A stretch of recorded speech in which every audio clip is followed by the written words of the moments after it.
to order. We'll begin with the approval of the agenda, followed by the invocation. We appreciate Pastor Gary being here to do that for us. Then we'll have the Pledge of Allegiance, presentations, which will be limited to 15 minutes. We'll have an employee spotlight with Marina Hull. Congratulations, by the way. Then we'll move on to citizens' announcements. These are announcements like garage sales we're having this weekend, those kind of things. We save the more controversial citizen comments for the end of the night. The citizen announcements have a 2-minute time limit. Then we'll have our consent agenda, which has 4 items on it. It's the June 26, 2017 Joint Commission meeting minutes, the July 10, 2017 regular commission meeting minutes, July 11, 2017 budget workshop minutes, and then item D is the power cost adjustment. We have no public hearings and ordinances tonight. We'll move right to the agenda items. Item A is Oak View Village Phase 2 final plat. Item B is preliminary millage rate for fiscal year 2017-2018, Resolution 2017-20. A resolution determining the proposed millage rate, the current year rollback rate, and the date, time, and place for the first and second public budget hearings as required by law. Authorizing city manager to change budget hearing dates if necessary, directing the director of finance and administration to file said resolution with the property appraiser pursuant to the requirements of the Florida statutes and the rules and regulations of the Department of Revenue of the state of Florida, providing an effective date. And item C is facility rentals. D is natural gas franchises. Then we'll move on to the comments from city manager, city attorney, city clerk, commission, mayor, and citizens, and then we will adjourn. Before we approve the agenda, I just want to once again reiterate that we do not have the ASO contract on tonight's agenda. Those negotiations are still in the works. They're being finalized. If you're here to speak to that issue, we're not quite ready. We'll be glad to entertain and hear your comments during the public comments at the end of the night. If you're willing to stay till the end of the night to make those comments, we'd always love to get your feedback, but we're not prepared to discuss negotiations that are ongoing. So I want to let you know that ahead of time in case anybody wants to head for the door and come back. Perhaps by the next meeting we'll be ready to do that, and certainly we'll be updating folks as that information comes in. That being said, I'd entertain a motion to approve the agenda as read. Motion to approve. I have a motion from Commissioner Glanzer and a second from Commissioner McGehee. Any discussion on the agenda? Hearing none, all those in favor, signify by saying aye. Aye. Motion passes unanimously. Pastor Gary. Thank you for the opportunity to be here tonight. And in the past, we've always had the opportunity to make a quick announcement. So our VBS is coming up. It's the last one of the summer, but it'll be at Lois Fort Park. We take our VBS out to the park so it's accessible to all children. So that'll be August 1st through 4th, 6:30 p.m. nightly. So let's pray. Thank you, Father, for giving us the opportunity to be here tonight. Lord, I just thank you for our nation. I thank you for our state, and I thank you for our city. And Lord, specifically tonight, we just pray for our commissioners, for our leaders. Father, that you will just give them favor, that you will just give them wisdom. That, Lord, the decisions and choices that they make tonight will be good for all, and Lord, that they will honor you. Father, we thank you for our freedoms. We never take those for granted. We are grateful for those who have given the last full measure, Lord, to provide us with the ability to meet and speak freely tonight. So, Lord, we welcome you and we thank you, and we just ask your blessing and your favor. In Christ's wonderful name, amen. Thank you. To the flag of the United States of America and to the republic for which it stands, one nation, under God, indivisible, with liberty and justice for all. Thank you, Pastor Gary. We appreciate that. Okay. Presentations. Mr. New. Thank you, Mr. Mayor. First presentation, or I guess our only presentation tonight, is our monthly employee spotlight. Close to monthly, as close to monthly as we can make. If you would, Marina, would you wave or stand up back there? I'd like to introduce Marina Hall. Recently married Marina Hall. I think that's all that nice tan she has is from she's been honeymooning, I guess. So Marina has been with the city since 2011. She's worked in recreation, utility billing, and public works, and all that transfer is not a sign that they can't get happy with her. It's quite the opposite. Everybody's recruiting Marina when they have a vacancy in their area, and most recently the recruiter was Jamie in our Public Works Department. She's working out really, really well there. She helps out with just about everything that they do in both utilities and public works, from handling customer complaints to keeping contractors and developers in line. I'm sure some of our local developers could attest to. I got a photograph of her today holding a ball python. I won't tell you the backstory behind that. But she is just a wonderful asset to the city. She's bright and cheerful and keeps positive. She's just positive, exudes positivity all the time. She coordinates 811 Sunshine calls for us. And little known fact, she's a huge Clint Eastwood fan. And I had no idea. So the things you learn, that's one of the things I love about doing these. Avid hunter and fisher. That makes her fit right into the Newberry community. And like you hear, every time we do one of these is a graduate of Newberry High School. So we keep them here. We keep them here, put them to work. So I'd like to introduce Marina Hall. Thank you for all you do, Marina.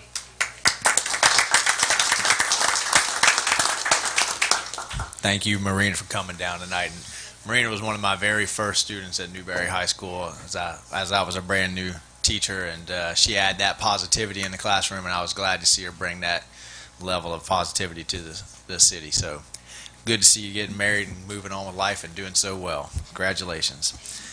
All right, we'll move to citizens announcements. Again, these are announcing if you got garage sale coming up, things like that. We like to let you get those in and out. Mr. Mayor, Commissioners, thank you for your time. I am Stephen Kempton, High School Intern at the Newberry Branch Library of the Alachua County Library District. Tonight, I'm here to talk to you about the many great programs we have coming up in the next couple of weeks as we wrap up our summer at the library. The first two events are Percy Jackson's Summer Solstice Party on Thursday, July 27th at 3 o'clock p.m., and Harry Potter's Birthday Bash on Monday, July 31st at 1 o'clock p.m. The following Thursday, August 3rd at 3 o'clock p.m., the Alachua County Sheriff's Office will bring their canine unit for a program called Tales of the Canine Crusaders.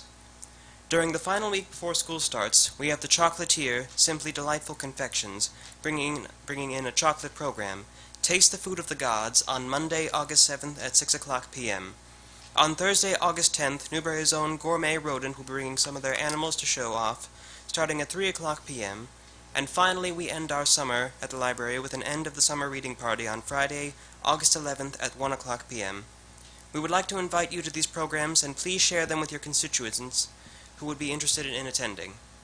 Are there any questions? Commission, do you have any questions? Do you have a website while that is on we can look at? I'm sorry, what's your website? Do you have a website that we can all go to for that calendar? Yes, aclib.us. Thank you. Wonderful. All right, thank you, Stephen. Great Thank you. announcement. Well done. Stephen's another one of Newberry High's best. Library program pulls in the best. All right, Miss Peggy. Well, about a year ago, Peggy Loy, I'm sorry, Newberry Main Street tonight. Last year we had a painting of the City Hall that we raffled that enabled us to send our president to a required meeting that the state of Florida requires. Thank you all who bought tickets last year. At that time, we had several people who asked us for a painting of the Little Red Schoolhouse. So we have that painting. It's up front, down low, but it's up front.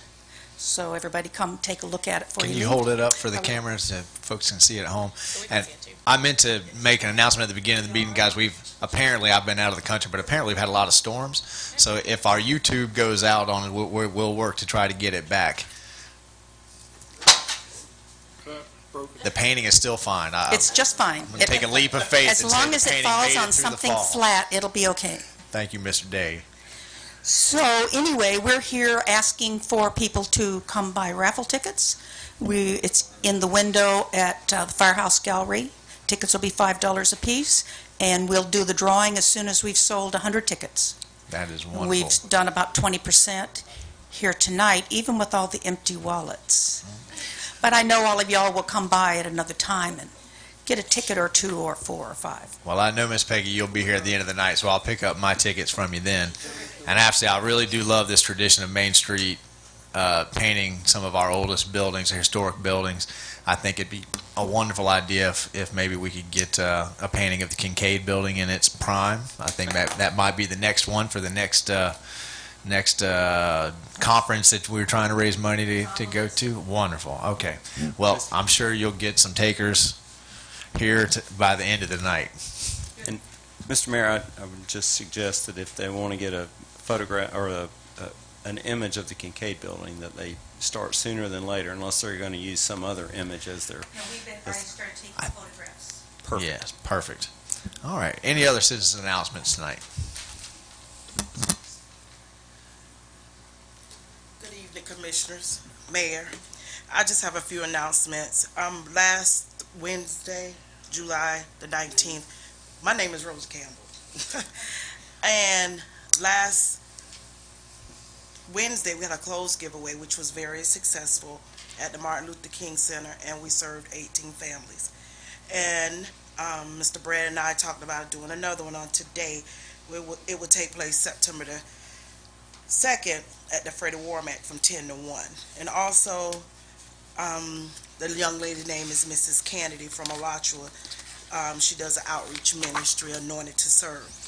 And also I'm doing a backpack drive event, a back to school event that will take place at the Martin Luther King Center on August the 9th. And I have 3 locations if anyone is interested. Both Newberry Backyard Barbecues, Newberry and Jonesville, and at the MLK Center. Thank you so very much. And that's where people can go drop off backpacks Yes. or clothes or school supplies? Yes, those are the 3 locations. Okay. Thank you. Thank you, Ms. Campbell. Yes, Commissioner McGee. I just wanted to take a second to commend Mrs. Campbell for all the work she's done. I know that when MLK was started, there was a lot of people that were saying that they were going to be involved, and I think she's really kind of taken that to heart. If you look at her posts that she puts on Facebook, she's always got some event going on there, and I really appreciate the fact that we have citizens that are willing to contribute like that. So thank you. Agreed. Thank you so much, Ms. Rosa. One more. Come on down. The Alachua County, one more thing I'm very proud of. Alachua County is on their website. I have written my first children's book, and I'm very proud of myself. Congratulations. And the book event will be on August 19th at 1 o'clock. So it's a book signing. So if you all want to come by and check out A Promise, I have written it. All right. Well done. Well, the book signing is at Alachua County, not the one here in Newberry. Newberry Library. Okay. And that was August 19th. All right. So we'll be in school. So what time will that book signing be? All day long, or you got to? Saturday at 1. Oh, it's 19th Saturday. Okay. Saturday at 1. All right. Well, congratulations. All right. Any other citizens' announcements? I thought that is it a Friday? It's a Saturday. Okay. Aha. There you go. You got it down then. All right. Moving on to the consent agenda. Do I have a motion to approve the consent agenda? So moved. Second. I have a motion by Commissioner Martin and a second by Commissioner Coleman. All those in favor signify by saying aye. Aye. Motion passes unanimously. We have no public hearings and ordinances, so we'll move directly to agenda items. Item A is the Oakview Village Phase 2 Final Plat. Mr. Manager. Got to keep my microphone on. Mr. Mayor, Brian Thomas, our Planning and Economic Development Director, is going to lead us in this discussion. Thank you, Mr. Mayor. The developer for Oakview Village Phase 2 has requested final plat approval on their second phase. They have met all of the requirements in the City of Newberry Land Development Regulations. The infrastructure site improvements are complete and have been approved by the City of Newberry's Utilities and Public Works Department. And the developer has provided a surety agreement, or excuse me, a surety device maintenance bond that has been approved by legal. And therefore, staff recommends approval of the final plat for Oakview Village Phase 2, which is on the board behind you. Does the Commission have any questions for staff? You guys have been so thorough here, we don't even generate a question.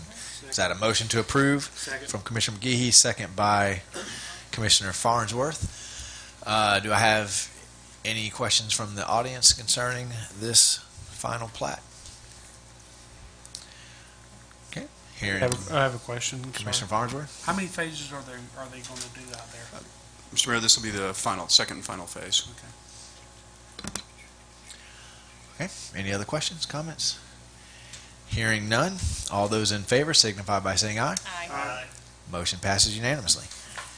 All right, moving on to item B, preliminary millage rate for fiscal year 2017-18. Mr. Manager. Thank you, Mr. Mayor. Dallas Lee, our Finance Director, or Director of Finance and Administration, is going to lead us in this discussion.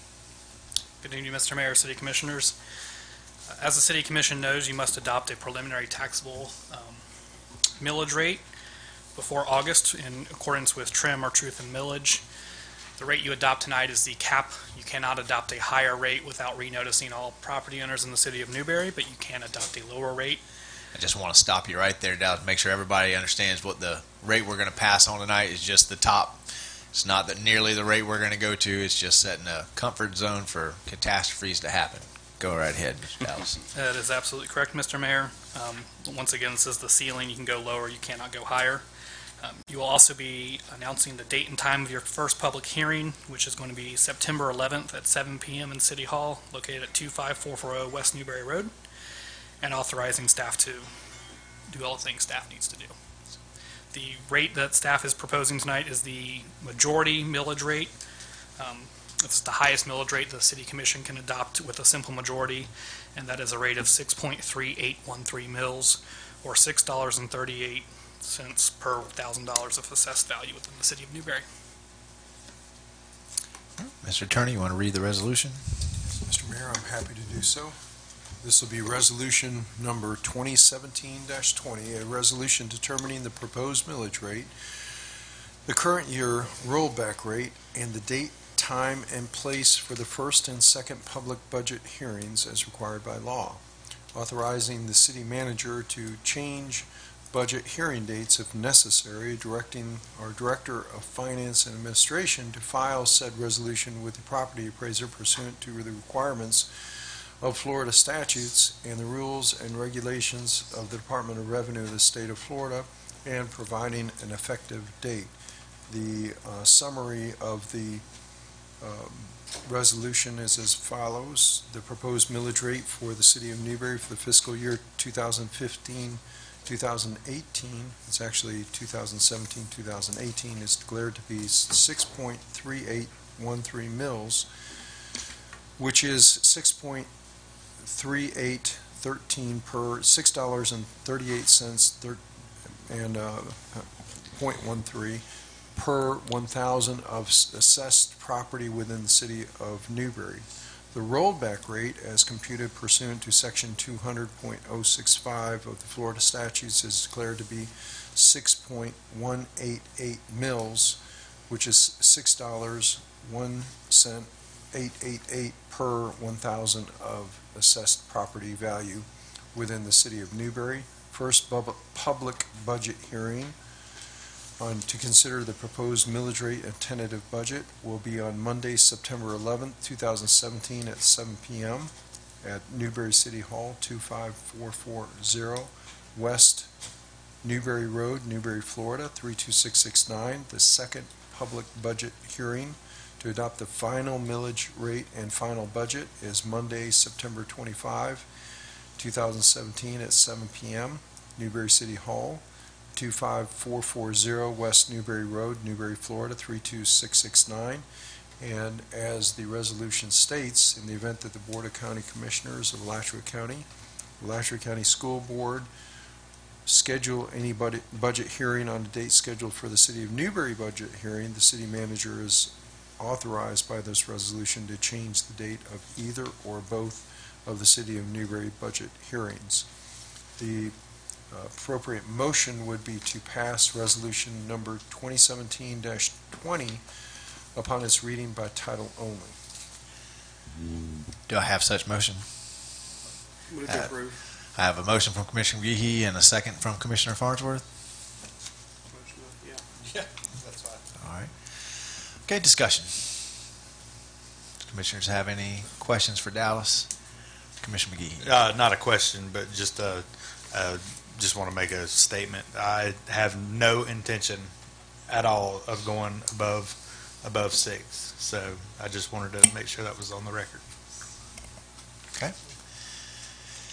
Any other commissioners wish to make a comment or question? Hearing none, anybody in the audience have any questions for our finance director? What is the date of Got need to come up to the podium. Sorry, sir. Just for the record. Naeem Rachad asking for the date in September for, thank you. Mr. Manager, can you read that date for us? I have it right in front of me. It's Monday, September 11th, 2017, starting at 7 p.m. And that is our first public budget hearing to consider the proposed millage rate and the tentative budgets. We do our millage first, and then we do our proposed budget. The second public budget hearing to adopt the final millage rate and final budget will be Monday, September 25, 2017, 7 p.m. here in Newberry City Hall, and we do the exact same thing. We take our consideration to establish and vote on the millage rate first, and then we do our budget. Okay, thank you. Sure. Any other questions from the audience? Hearing none. Have a motion properly seconded. All those in favor signify by saying aye. Aye. Motion passes unanimously. Thank you. On to item C, facility rentals, Mr. Manager. Thank you, Mr. Mayor. This is, I guess, a bring back from something that y'all gave the staff about 2 years ago. We kind of finalized facility rentals. It's been 2 years, and staff is going to give you kind of an update on where things are with facility rentals. Brad Carmen, our Director of Recreation and Facilities, will lead us. Mayor, Commissioners, good evening.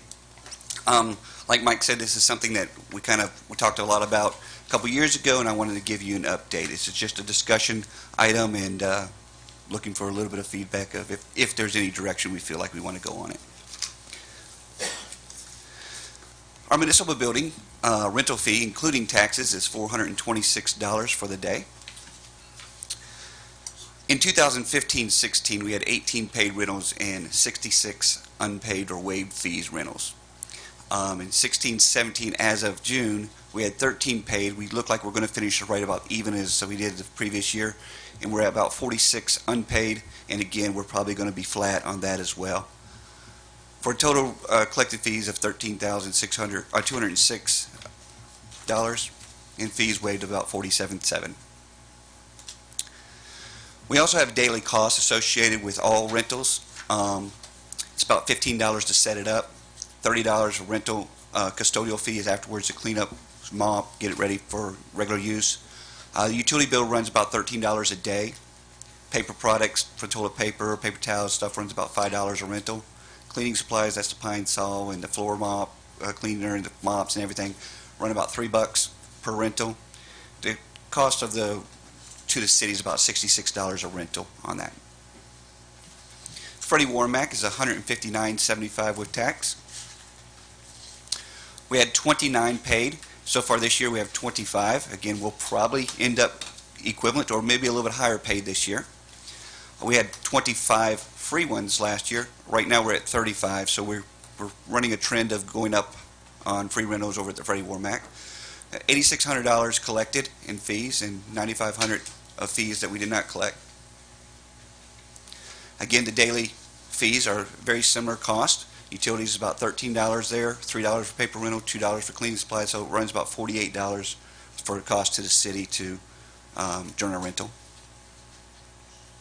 The the MLK Junior Community Center is $213 with tax for the rental fee. There, we had a significant change in the unpaid. 15-16 was 7. This year so far we've had 91 free rentals. And all of these rentals are after hours. None of these are during the day that someone's coming in using one of our facilities while we're still there. So I'm not counting Meals on Wheels. I'm not counting bingo, senior bingo, or anything like that. This is something that's after our normal operation hours. Paid rentals, last year we had 4. This year we had 2 so far. So again, we'll probably end up pretty close to the same amount. We've got about $1,200 of fees collected, and if you assume the 98 free rentals over the 2 years, it's about $20,000 of waived fees. Right, could you, are these the same groups utilizing the building pretty much, or are these all different? Because I know, was it this commission that went through the process of trying to fix who could have it for free and who didn't? So they're on that list of, Yes, sir. of folks, but it's pretty much the same groups on that list that are using Yes, it sir. for meetings, that kind of thing. So it's 91 unpaid, but of that 91 unpaid, it may be 18 or 19 of them are the same group. Is that Correct. Yes, sir. right? Yes, sir. Churches, the school, other 501(c)(3)s, and anyone on the list, the concerned citizens, those groups are using them, which is good. I'm glad they're using the facilities. The setup fee and custodial costs are very similar. Utilities is about $5. Paper products over there is about $1. Cleaning fees is about $1 for a $37 cost to the city each time it's rented. To summarize it, over the 2-year period here, the rental fees collected are around 18 grand. The value of the waived fees is about 60 grand. And the value cost associated with the waived fees is about $13,000 to this of paper products, employee costs, etc. Just some things to consider. Are rental fees appropriate? And those are the fees we talked about this a couple years ago, came up with these fees. Are these the fees we want to continue to rent the buildings out for? We do just have limited data collected right now over a 2-year period. This is the data that we've collected, and we still have the remaining part of this year still. And there could be a trending decrease of paid rentals that we're seeing. Should unpaid users pay portion of the cost to operate, maintain the facilities? Again, the 3 buildings, the cost to use, that's the cost that the city has to pay for employee cost, clean solutions, and custodial fees, 66, 48, and 37. That's the number of paid events on an average over the 2-year period, and the cost per year average is about $8,300. And then we want to, take into consideration if it wasn't that, we're not recommending these numbers to charge someone, but do we want to charge a percentage of the cost? Do we want to do that on weekends only, where we're not, if someone rents the building out for free, and it's a church and they're doing an event and they've done it 2 months in advance, now it's taken away from us renting it out to a paid renter, do we want to, take that under consideration for weekends? Because that's mainly where it's really affecting us, is on weekends and overtime and stuff like that. Commissioner McGee. Brad, do we know, how does it trend throughout the year? Do we have peaks and valleys as far as when rentals are hot and when they're not? Yes, sir. Our June weddings are big, June, July, and then our November, December, Christmas parties in December are high peaks. So, yes, sir.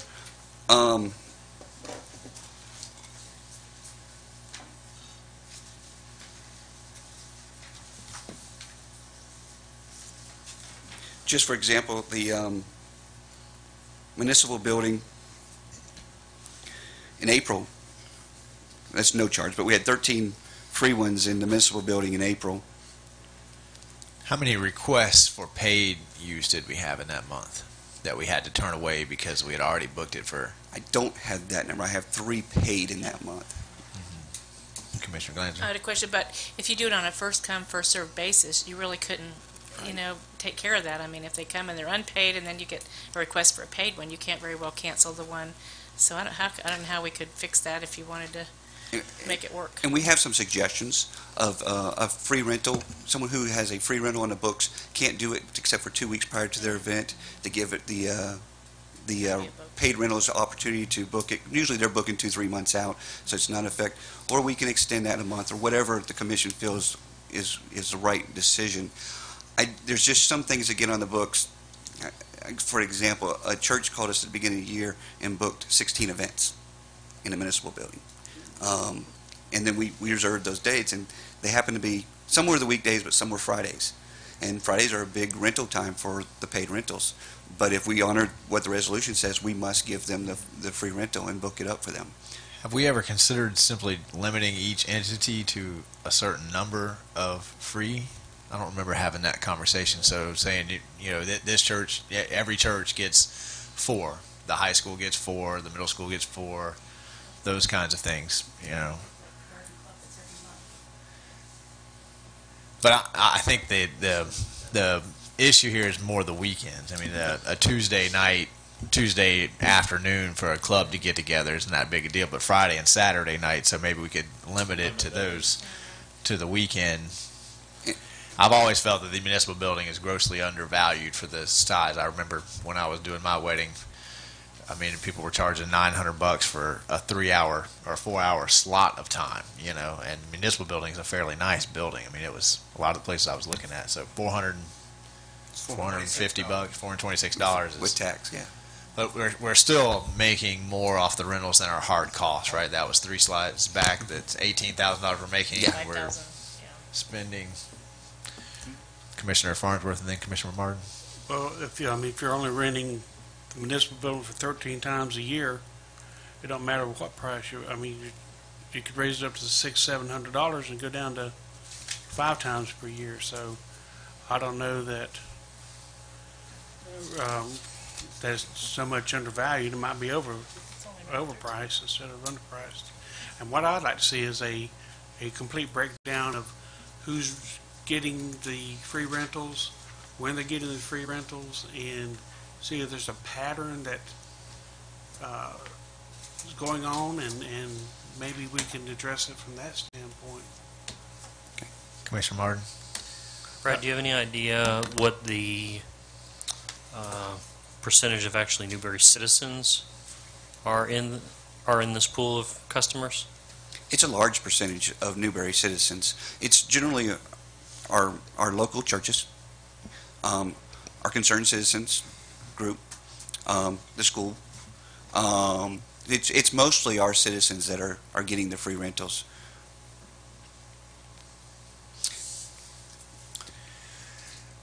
Other comments?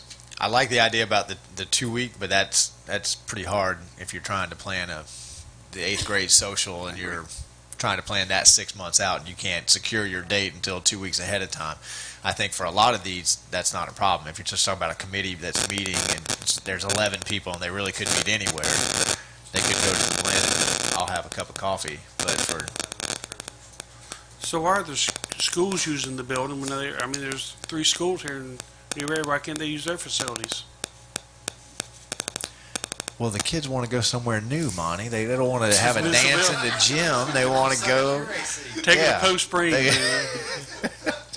They want to have a fancy location. It's a big event in 8th grade social. You can't do that in the gym anymore. Come on, man.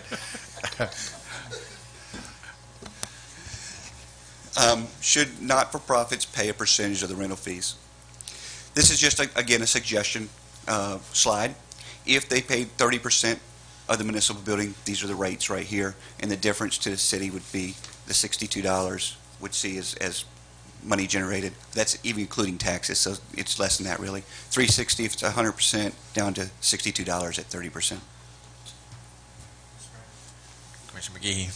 I actually like your idea about limiting these nonprofits to 2 or 3 freebies.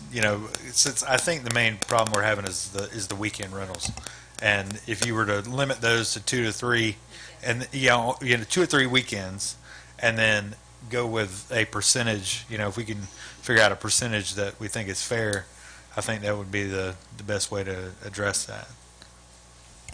Commissioner McClancy. I turned you off, so back feet. You're saying charge a percentage to the nonprofits? Have them pay, actually? After the 3, after the you get the freebies, okay. But then it's not like you can't use the building anymore. Right. But once you go past those, the 3 or 4 mulligans, whatever we come up with, then you'll pay to use the building. I don't, speaking as someone who utilizes the municipal building as a teacher, probably 2 or 3 times a year, I don't think that would be a problem. If you set a limit, you get it for free absolutely this many times, but after that, you at least got to cover the the city's cost. I mean, especially if you're doing a dance, those you generally generate a little bit of funds. You could probably come up with $60 to pay that cost. And the schools are obviously shut down in the summer, so if it's the wedding June, July, then we could block those times off and say, we really got to try to generate the wedding venues at that point in time.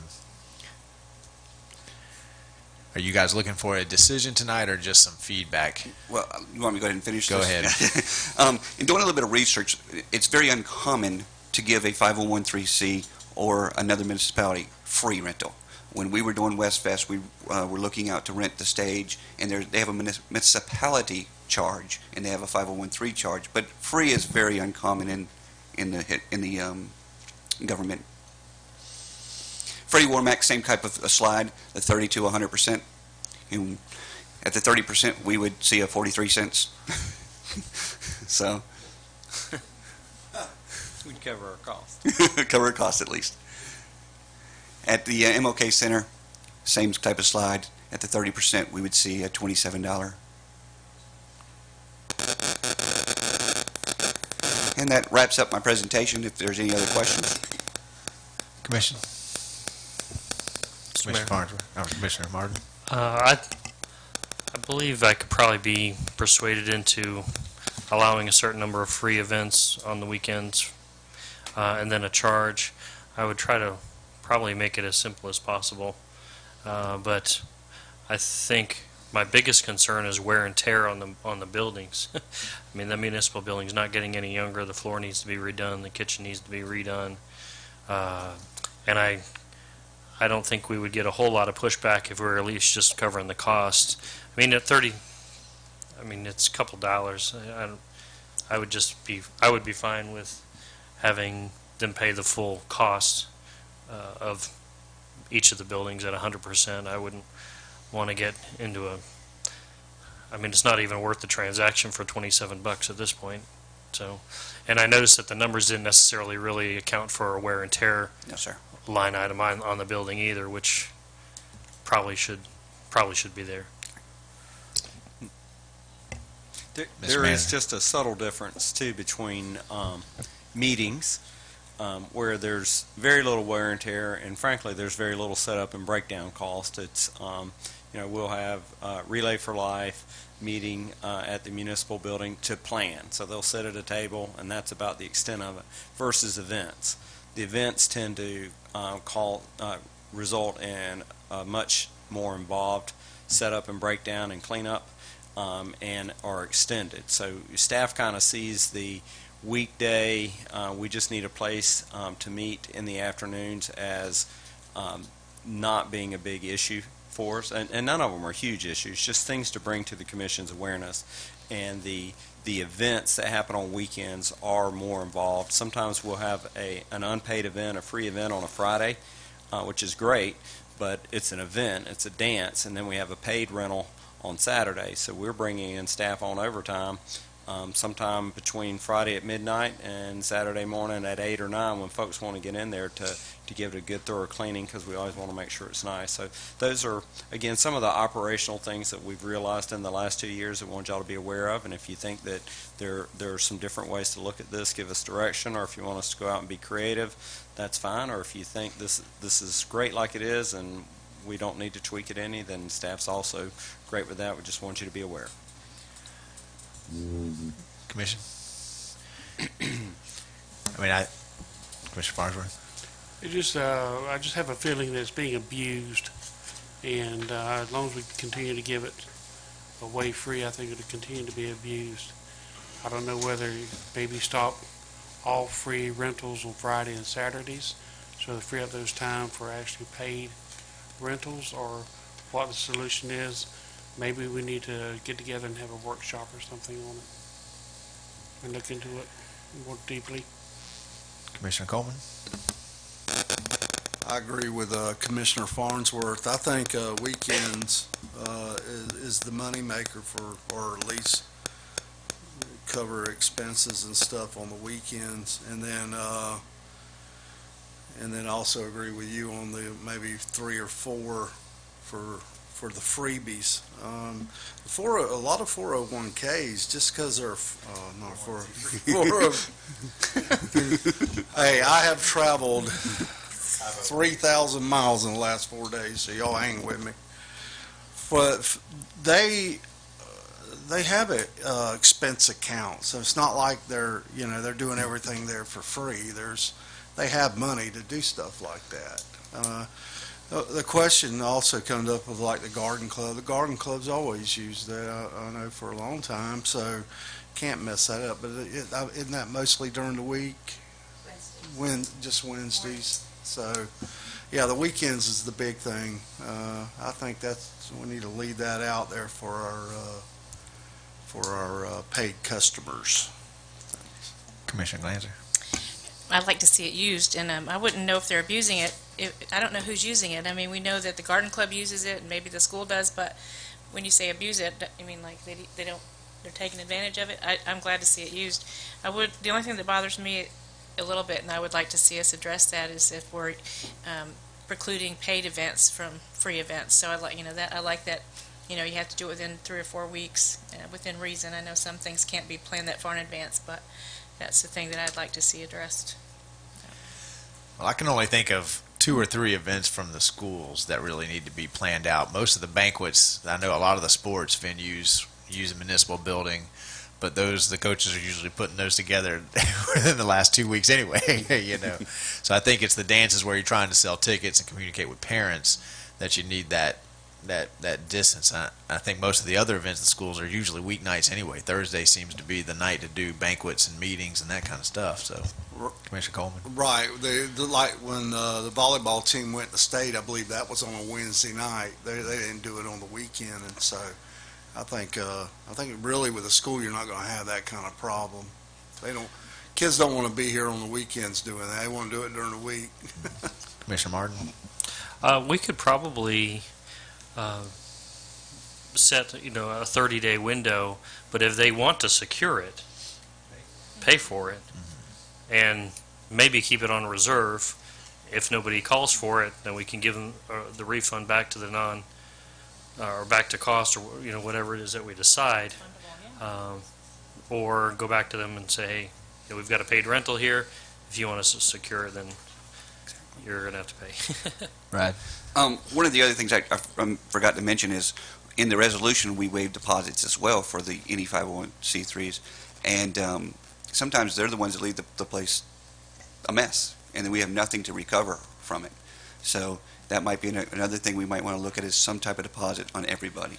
So we've heard a lot of ideas. What I would suggest is maybe staff put together 2 or 3 sort of package proposals for the commission to look at in terms of hard policy decisions, and then you can go with A, B, C, that kind of a thing.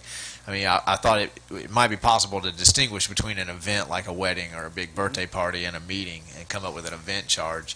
And I'm not sure how much we actually market the municipal building. I mean, for all of the weddings that go on in the world, it seems like we should be able to capture a higher percentage of that, especially at that price point. I agree with Commissioner Farnsworth. At that price, it should be every Friday and Saturday through the summer. They should be there. What's the capacity in that building? 100 and 150, something around in there. I mean, that's a pretty average size wedding, for $400. I mean, you can't beat that. So maybe we need to get on some websites and do a little bit better job taking some pictures and showing folks that nice fireplace and the wood floors, and kitchen's a little small, but Okay, does that sound like a good proposal? You guys Absolutely. come back with a couple of more structured ideas for us? Sounds good. Any Maybe we should other? lower the price of municipal buildings so it doesn't have a fountain anymore. Well, we're going to have the fountain back Okay. at it. Citizen comments on facility rentals. Several Peggy. times it was mentioned that I'll these... introduce you for yourself. I'm sorry, I'm Peggy Loy. I'm not Newbury Main Street right now. I'm thinking that the idea that some people brought up of having a few that could be the freebies, and then after that charging, to not leave that out of the possibilities. I think Because that's- I was thinking of Lions Club. They use it once or twice a year, but it would be on a weekend, and we wouldn't want them to have to be penalized. I think that's one option we should see in the packages. Other citizen comments about the facility rentals? All right, we will move on to the natural gas franchises. Mr. Manager, item we've all been waiting for. Mr. Mayor, this is an item that we've discussed a time or two, most recently in January of 2017. Last fiscal year, the Commission directed us to conduct a study, natural gas franchise implementation study, feasibility study. The results of the report was concluded in December of 16. We had a report to the City Commission in January, and the conclusions, well, and just a little more background. We currently have only one source of LP gas. One customer in Newberry utilizes natural gas, and that's Argos, and they have a dedicated pipeline that comes all the way from Trenton to serve them. There is no other natural gas in Newberry. The customers in Newberry that utilize gas as a source of heat are using liquid propane gas, which is typically in a tank, ranging from 100 gallons to 1,000 gallons. We do have 4 subdivisions in town that have LP gas distribution systems. That's Newberry Oaks, that's Newtown, and Meadowbrook, and Half Moon Station. So, and some of those have franchise agreements associated with them. Newberry Oaks has franchise agreements, and so does Newtown 1894. The rest do not have franchise agreements associated with them. So the discussion, or the feasibility report, looked at a couple scenarios. One, a private company comes in, provides natural gas service, and the city authorizes them, gives them the right to do that, provide that service, exists within our right-of-ways, and the city would collect a franchise fee, similar to the way we do electric franchise fees with Clay Electric. Or the city could maybe try to jump in the natural gas business, and there's scenario A where we own and operate, and there's a scenario B where we own but we contract out operations. The report concluded that the payback for the city to jump into the business was just too long. We didn't have enough load. And the report recommended that we go with some sort of franchising arrangement, either a exclusive franchise where we allow people to competitively negotiate for the best franchise agreement and we pick one, or non-exclusive franchise where we kind of list a minimum number of issues that the city would have to take to be in the franchise, to get a franchise from the city, and then we'll issue franchises to any and all takers, and then it's competitive as to who gets the work. The consultant at that time concluded that there wasn't enough load in Newberry for there to be many franchisees, that it would be probably one, possibly two, but that was about the extent of it. The biggest load in Newberry was the 3 schools, and they weren't considered high-end users. And the conclusion from January was for staff to go prepare an invitation to negotiate and move it forward in that manner with competitive exclusive franchise. So we solicited a proposal. The proposal came in fairly expensive, a little over $10,000. We evaluated the proposal about why so expensive and found out that these invitation to negotiate process are pretty in-depth, and it was a warranted fee. We just didn't have the funding for it, so we planned to include it in this year's budget, and that's the road we were running down. And we were recently approached by a business entity here in town that has site approval rights to construct an asphalt batch plant or an asphalt plant.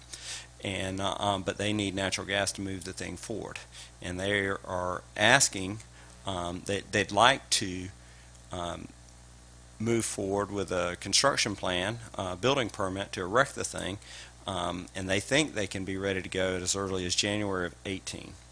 However, staff's plan to go through an invitation to negotiate process to figure out who would be our exclusive franchisee won't fit that timeline. So from the report, there was not a significant beneficial difference between exclusive and non-exclusive franchise arrangements to the city. Matter of fact, it could turn out to be none. There was a possibility that we could negotiate a little better terms for offering an exclusive franchise. So, but in order to accommodate this request, staff ask the commission to consider whether they would just simply go with non-exclusive natural gas franchises to any and all takers as long as they meet our minimum terms.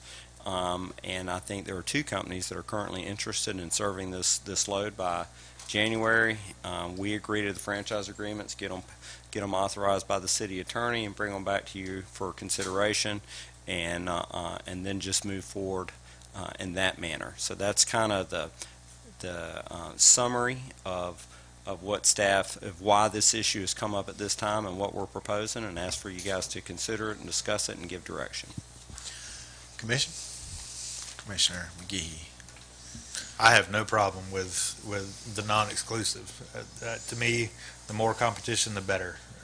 I know that we might get a little bit better deal on the front end if we did go exclusive, but I do like kind of leaving it to the market and let the best business is going to pretty much have exclusive rights anyway, unless you've got a person that just says, "Oh, I don't really care for that business," or they're gonna compete with each other and they're gonna offer the lowest price to our customers. I also think that going this route, we could potentially, keep from losing another business coming into this town. So I have no problem with moving forward with a non-exclusive.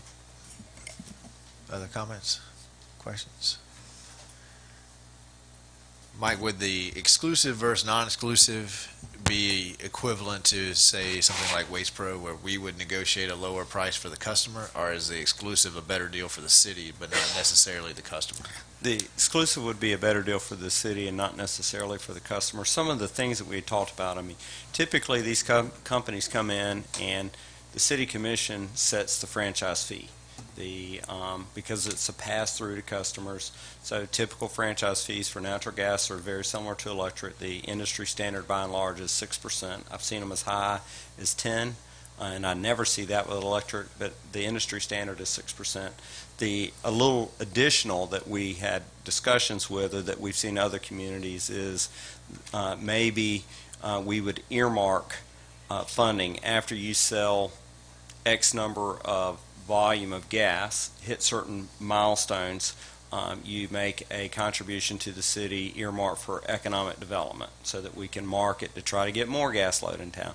Those were they were going to result in real money, but they were a little less just straight pass through kind of just revenue to the city. It would be earmarked, and those were the discussions that our consultants let us in when we did our research.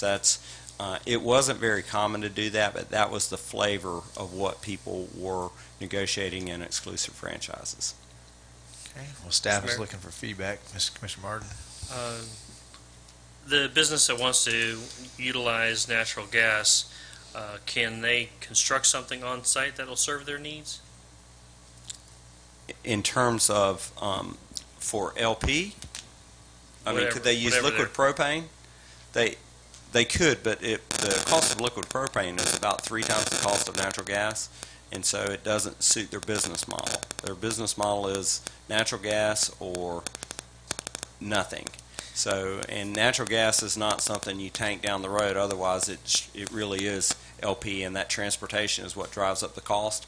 Although I will tell you that if any company that commits to bringing a natural gas pipeline to this company, if they're not able to meet the company's time frame, it is not uncommon to see them say, we're going to set a 10 or 20,000 gallon tank on site that we will pony to and fill temporarily until we complete the gas main. So it's just something you don't want to do for an extended period of time, because it's a money loser while you're doing it. And one follow-up, can you talk a little bit about what value we're adding to the process that we're collecting money for with the franchise agreement? Make sure I understand the question. Why would the city... Like in the power lines, we're spending time and money clearing lines and maintaining rights of way and things like that. What are we doing for the natural gas pipeline? Well, similar to the electric franchises, it's kind of twofold. Part of it is we do maintain the right-of-ways that you're located in. And for power lines, overhead power lines, it's a little more visible, but we still have to work around, we still permit people to be in those right-of-ways, we're responsible for who's in those right-of-ways, and we have to maintain, say, drainage facilities. If you bury a pipeline underneath our swale system or in and amongst our drainage system, we still have to maintain those systems and work around your pipes. So that's part of the reason the justification is there's an added cost to the city for you being in the right-of-way. Part B is you're entitled to do business in our city. Natural gas will detract from our electric sales. It competes with us directly for that. And again, if we want to be a city that competes on the millage rate evaluation, and that's what we do, we compare millage rates, we need to make sure we have the same other revenue sources that the rest of the world has. So adding natural gas as a franchise revenue for the city is just one more way of diversifying our revenue so that we're not so millage rate dependent. Done, Commissioner Martin. Commissioner Farnsworth. If you've got a cell phone or anything close to the mic, if you could back that off, that might help a little bit with the feedback we have. Just out of curiosity, would they tap into the Sable Trails line, or how would they run natural gas into Newberry? That absolutely is a possibility. There are three sources of natural gas in our region. There's the Florida Gas Transmission Main, which is west of us over towards Trenton. That's been in place for a long, long time. If you have an existing tap there, it might be beneficial to bring it. The transportation charges in that pipeline are relatively inexpensive. Then Sable Trails is pretty close to us, but the tap is valued at about $1 million, and then the transportation costs moving forward are pretty high because it's such a new pipeline. Either of those would be an option. And then the third option is if you are Gainesville Regional Utilities that already has natural gas in High Springs and in Jonesville, you'll just extend those lines. Oh, I guess there's a fourth possibility. The Argos pipeline that comes from Trenton, it is tapped into the Florida Gas Transmission Pipeline. Now, it is reported to be at capacity, but I know that both GRU and Florida Public Utilities is interested in having negotiations with Argos about taking ownership of that line, maybe purchasing that line for them, from them, and then trying to squeeze more capacity out of it or something along those lines. So actually, that is the closest pipeline to us, to our downtown area. It is about 2.5 miles due north of the city limits, and it'd be the quickest extension into the city. There's just capacity issues associated with that pipeline. Okay, I've got one commissioner that's interested in non-exclusive rights. I think we've got to give staff a little bit more to go on. Is anyone else interested in pursuing the non-exclusive rights as well? I agree with Commissioner McGehee. I think it's Okay. good to have non-exclusive, more All right. competition. More competition. Commissioner Coleman shaking his head to pursue that as well.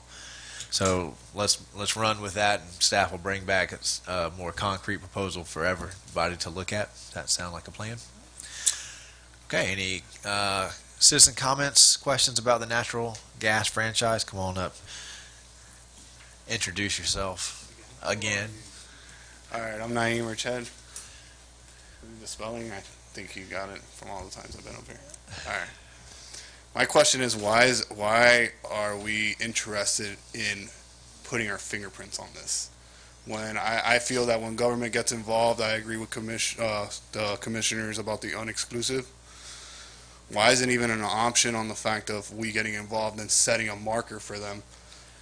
We're pretty much putting our hands behind our back and telling them, screw the free market, you guys charge what we're going to set a bar at, versus them competing and coming at us like, no, we'll come at you for 19, no, we'll come at you for 17 instead. Why are we going to set a marker? That's my main concern. So I kind of agree that if we don't get involved in that aspect, that we have the possibility of saving money versus it costing us more money in the long run. Just out of curiosity. I think I follow your I question. think I understand the question. And, Mr. Mayor, I think I may have erred in how I explained. It is not the city's or any franchise, we the franchisee, it's not any franchise intent to set, this is how much you will charge. Typically in these types of franchise, it is your rate that you've negotiated with the Public Service Commission or with your commission in GRU's case, whatever your rate is, and the franchise fee is a percentage add-on, like we do for solid waste, like we do for electric services. It's a small fee, and again, in our case, it compensates for the fact that we're going to have a reduction in electric sales as a result of this, and we're going to maintain right-of-ways where these pipelines would be, and we're giving these companies the right to operate within those right-of-ways. Good clarification. One Thank other you, Mr. question. Manager. Commissioner If we Farnsworth. don't have a non-exclusive agreement, then even GRU could come into the city of Newberry. That is absolutely correct. They could come in and sell just the services that they're allowed to sell by franchise. They would not be able to come in and market electric services, but they would offer natural gas services within our city limits. Yeah, I just don't want anything to do with GRU. So. And just to I'm backing out too. If just I to- knew that was And just to add on, probably the most important thing that we can negotiate into a franchise agreement, in my opinion, and we've already had the discussion with GRU and they're on board. If we go with a 30-year franchise agreement with the Gainesville Regional Utilities, and I think anyone else, that we reserve the right to purchase their system at the termination of the franchise. So 30 years from now, when we get to the end of the franchise, if the city thinks that it's financially set up to take over that business, then we could do that. And GRU does not object. Matter of fact, their caveat is, well, that's kind of how we got in the business. We exercised that option in a franchise agreement. We got in the business. We respect every city's right to chart their own destiny, and we'd be happy to include that in their franchise agreement. And that's only with an exclusive. No, sir. That is either. Either or. Either or. That'd be 2047? Yes, I'll be sir. here. I just want to send a reminder. Well,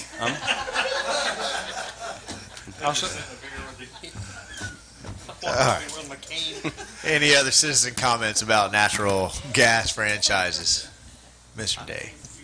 Marlon Day, Newberry citizen. Forgive me, I might have missed it at the beginning. The company that wants to come, we do this for, they're coming into Newberry City.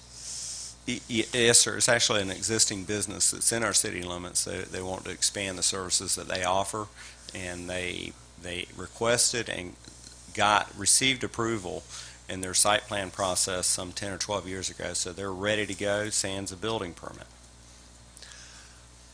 Any other citizen questions or comments? All right, so hearing none, staff will come back with a non-exclusive policy proposal to present to us. Mr. Mayor, I think that the next step would be the actual franchise agreements. Okay. Something very similar to what you see in the back of this booklet. All right. We may negotiate one or two more details, but we feel like they're pretty comprehensive. So it could be as early as the 14th of August that you see the first natural gas franchise agreement opportunity. All right, awesome. Thank you. Okay, and with that, we are on to comments. City Manager. I do have a few. He's shuffling multiple papers around. No, now, so. I'm going to keep it brief. We closed on 10 acres of property at Easton last Tuesday. So that was a procurement made from our Wild Spaces Public Places funded that will enable us to construct additional multi-purpose fields out there. So that's kind of step one. Our next steps are we're working to transfer 60 acres from the Water Management District to the city. And while we're doing that, we're also going to complete our master planning and get moving forward with the development of those multi-purpose fields. An updates on boards and committees. We got all the direction we needed from the City Commission. We've been advertising for the 3 boards that are currently unfilled and are not meeting with very little success. So we have openings on the tree board and the beautification committee. We have 5 openings. We have 7 openings on the Economic Development Committee, and we have 5 openings on the Recreation Advisory Committee. So we're continuing to advertise in the newspapers, on our website, and we're hoping that we'll get enough applications in shortly that we can present the board to the commission for consideration, or submit the applications to the commission for consideration. Our request, staff feels it's important that these boards reflect the values of our community, but particularly reflect the values of the board. And so we ask that as you run across residents in the community that you think are aptly qualified to serve on these boards and are willing, please recommend to them. Just point them at us. We'll get them the application and everything. But if you have folks on mind that you think would do well serving on any one of these 3 committees, please touch base with them and let us know, and we'll try to get them signed up. Briefly, FMEA and FMPA annual conference was last week in Ponte Vedra. City was well represented there. They presented a video that was strictly based on Newberry. It was the entire conference raved about Newberry and spoke about it for the entire rest of the time. It's posted up on our Facebook account right now. It's a very heartwarming, well done video. It was done locally by Two Head Productions. Thank you, video production. Very well done video. Mayor Conrad had a large part in that. FMPA paid for it, by the way, but Mayor Conrad was the spokesman throughout most of it, and it primarily focused on Newberry and the importance of maintaining affordable rates for residents. It's just a great video. I encourage you to look at it. Mayor Conrad, by the way, was reelected as chairman of the Florida Municipal Power Agency. Very prestigious position. It's the 4th largest power agency in the state of Florida, and for our now former mayor to continue to be elected to serve as chairman really speaks volumes to how on top of the game we are. We have our next budget workshop is Tuesday, August the 8th. We're going to be at 6 p.m. here. That's a change. We had originally scheduled it for Monday, August the 7th. That conflicts with planning and zoning, so we pushed it one day to Tuesday the 8th. We'll be talking about our proprietary funds. Dallas calls them proprietary funds. We all know them as enterprise and internal service funds. And that's all I have. Thank you, Mr. Manager. Mr. Attorney? I've talked to your city manager about the concept and the development of your budget. The city of Newberry providing some funding source to the Gainesville Area Chamber of Commerce. City of Alachua, well, let me back up. I sit on a board that's seeking capital contributions from various businesses, including the cities, and so that's one of the things I'm asking you to consider in the development of your budget. City of Alachua is killing it, as I understand it, with the Economic Development Committee and reaching out to other businesses and bringing in businesses to develop their community. They put in $20,000 a year. Their commitment is for a 5-year period, so $100,000 over a 5-year period. I've talked to your city manager, and he said, Scott, that's not going to happen. I want you to understand that, but I do want to put it on your radar screen. I believe the city of Newberry has to have a seat at the table of economic development, and it needs to be a two-way street. Not only do we need to have a seat at the table, but I think that we need to have some soliloquy with the chamber that we need this, we need some input from you, chamber, in considering the city of Newberry as a place where we're development ready in very many ways, and we need to be on your radar screen. So not only is the ask coming from the chamber, but I believe the ask from this city needs to be back to the chamber and say, okay, we're willing to consider this, but there needs to be consideration, chamber, for you to help the city of Newberry as well. So anyway, that's something that's on your manager's plate as he develops his budget, and if you see a line item, should you see a line item in that regard, that's what this is all about, and hopefully there will be some consideration along those lines. Happy birthday to Jason. We're Facebook friends. So that's all I had, Mr. Mayor. Thank you, Mr. Attorney. Madam Clerk? All right. And Commissioner Coleman. I want everybody to stand up. We're going to sing. No. You do look good at 55, though. I'm gonna send my time to the mayor. Thank you. Oh, thank you. Commissioner Birthday Boy McGehee. Just had a couple things. Do we have an update on the Kincaid building? I know you had kind of spoke to it about it. Or is it out for RFP? It is not out for RFP. We have been talking with several companies about.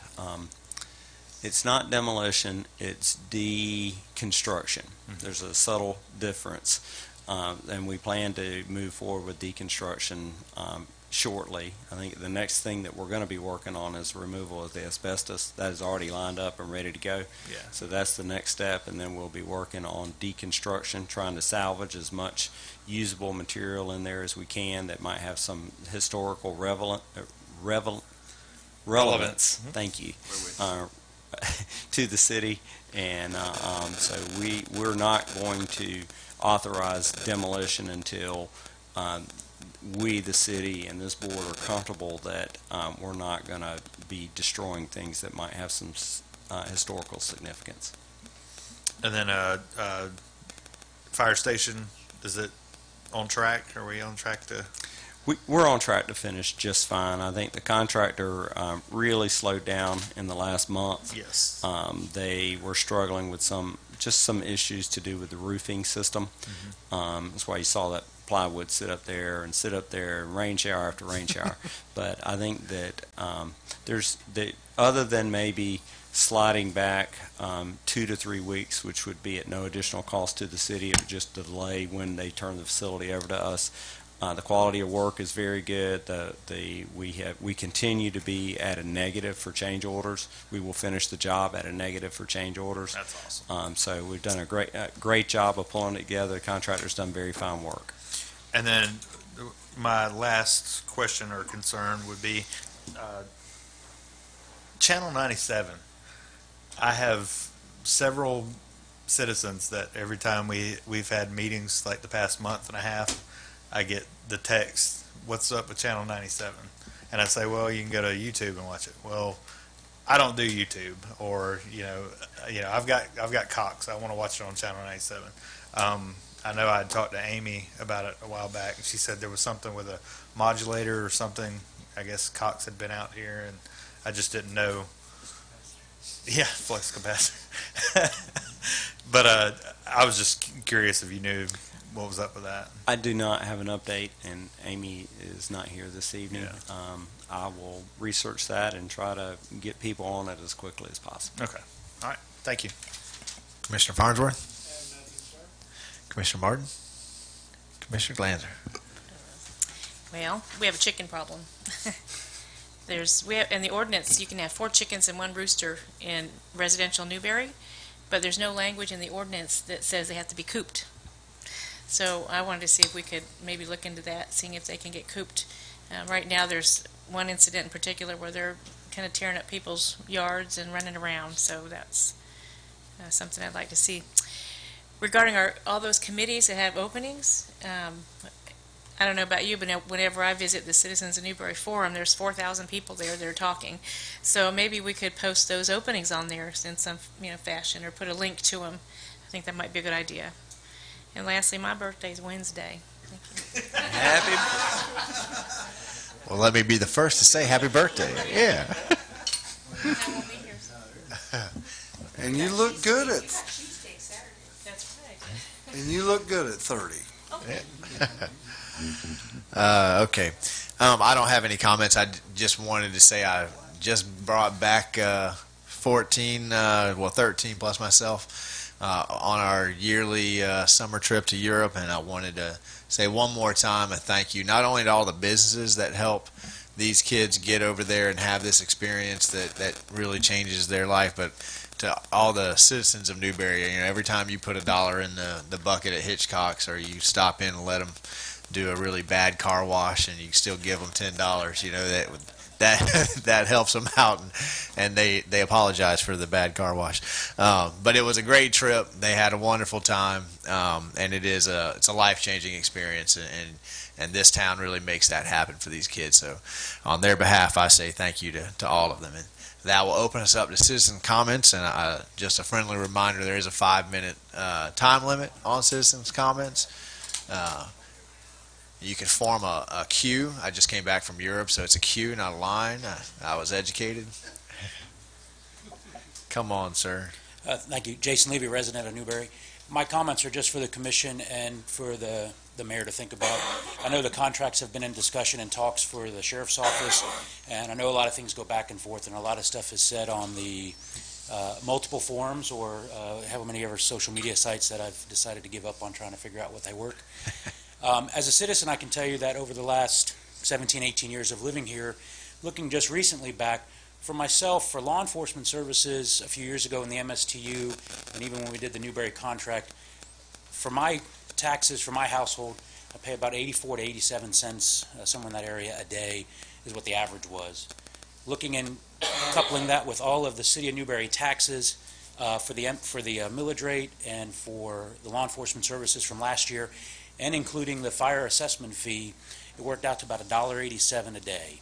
And I know we talk about whatever the high number is, whatever the sheriff's contract is number, or whatever the city, whatever that multiple $1,000 contract is, or $100,000, but I look at it as what's the daily cost, because I know I'm not paying $700,000, $800,000, but my fair share, or what I'm taxed on, works out to about less than the price of a cup of coffee from Starbucks or Dunkin' Donuts a day. For someone that's used the services of law enforcement as a citizen to have to call for a concern or an issue, as someone who uses services for fire rescue as a concern or issue even in my own home, I would honestly say for me personally, I would even pay more than that or even twice as much as that, because I know when I've picked up the phone and needed services, or my family's had to call for services, the fire department without fail is there, within sometimes seconds or minutes. Even to call the fire department directly if you didn't go through 911, if you just, because we had their number on the wall there, and call them directly and you talk to somebody and they go, yeah, we'll be right there, and they put the call in for service and show up. So you get the hometown service and the hometown feeling from law enforcement and from fire rescue as needed. My concern is that it's not as expensive as a lot of people say it is as far as what their taxes are. I know there's a little more behind the scenes and look at all the dollars and cents, and people don't want to pay more in taxes and they don't have to. But there are some services that if you want them, need them, and have to have them, it's kind of like auto insurance. You don't need it till you get in a crash, but you still pay for it. And if your rates go up, you're still paying for auto insurance. You don't need it till you get in a crash. You just want it to be there if you have to use that service.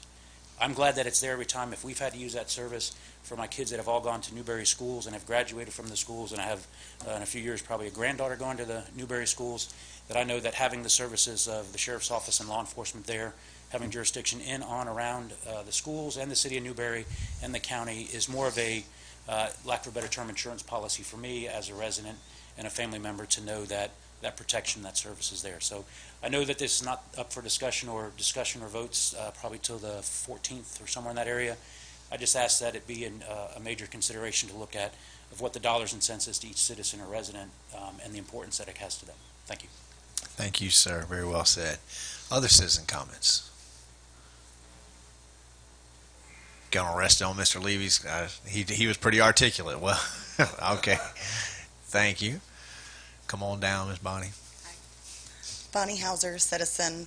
I really wasn't going to speak tonight, but actually when Mr. New brought up the multi-purpose fields, I've made it very clear how I feel about how things are run with our recreation department right now. And I just want you guys to be well aware that when those multi-purpose fields are built, we need to maintain those better than what we're doing right now with what we already have. So I'm just very concerned that we're going to have these brand new shiny fields and they're going to look as bad in a few years as the ones we already have. So just keep that in mind. Thank you, Ms. Bonnie. Other citizen comments? Come on down, Mr. Naeem. Naeem or Chad? All of you are citizens of Newberry, correct? Is that a correct statement? It is, by charter law. Okay, and your safety is number one concern, right? I have faith in my commission to make the right choices to protect our citizens, whether we have the sheriff or we have someone else providing us safety. But you guys, bottom line is safety is first, cost will come second, and I believe in you to make that right decision. And personally, I have a lot of your backs when it comes to that decision. So the concern of citizens of this whole sheriff deal, I don't even think why it should be an issue, why it's a big concern. Your guys' safety is on the line just as ours. So I know that you guys are going to make the best decision for the citizens because you are citizens. You guys don't have Secret Service at your house. You have the same sheriff office that I do. Or whoever is going to be our PD or private security, whatever it's going to be. So thank you for your hard work. Thank you, Mike New, for running numbers and busting your butt, making sure that we're getting the best deal possible. So I really wanted to thank the city manager and the city attorney, making sure all our T's are crossed, all our I's are dotted. A lot of respect is going out to crunching that down.